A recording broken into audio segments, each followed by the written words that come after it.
The next example I'm going to play you is from Woolworths. Now, this was born out of a problem.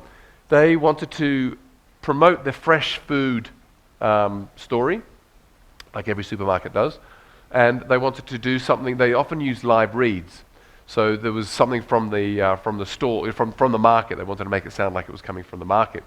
The problem was they used loads of radio stations around the country, and each state had a different product that they wanted to advertise, and the live reads were sounding really daggy. They were sounding really forced. Like Fiona, yes, I've got. I went to my McDonald's. I went to my Woolworths and picked up some Brussels sprouts yesterday. They were fresh. Were they? Yes, they were, and I'm having them tonight for dinner. Great. Woolworths, get some Brussels sprouts. I mean, it was just, maybe not quite as bad as that, but they sounded pretty clunky.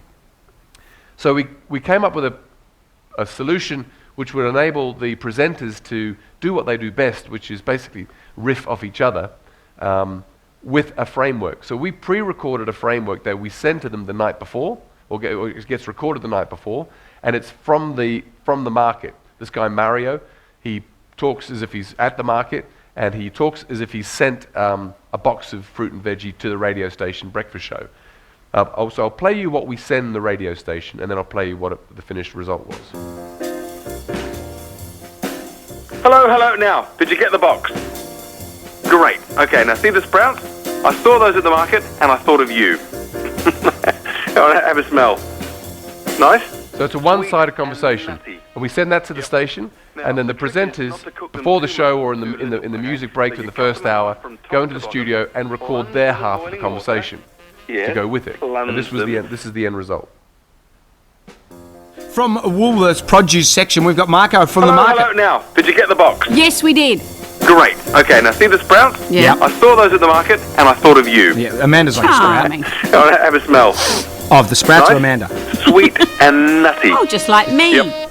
Now, the trick is not to cook them too much or too little, okay? So you cut them in half from top to bottom, plunge them in boiling water. Oh, plunge them. Yes, plunge them for 3 to 4 minutes, all right? No more, no less. No. Then toss them in butter with salt and pepper. Now, the other tip is knowing which ones to get, so pick the smallest ones you can find, because they are by far the yummiest. Yum. So you're plunging them and you're picking the small ones. Gotcha. Now, you can help yourself to all the other seasonal fruit and veggies in there. There's Kensington Pride mangoes, and like me, they're all fresh from the market and available at Woolworths this week. Cheeky. Okay? Thank you. Marco. See you next week. Oh, and remember, pick the small ones. Yes, we heard you. And plunge them, you nagger. So that format was being recorded on radio stations across the country that morning. Different presenters recording to the same sort of open-ended, one-sided conversation.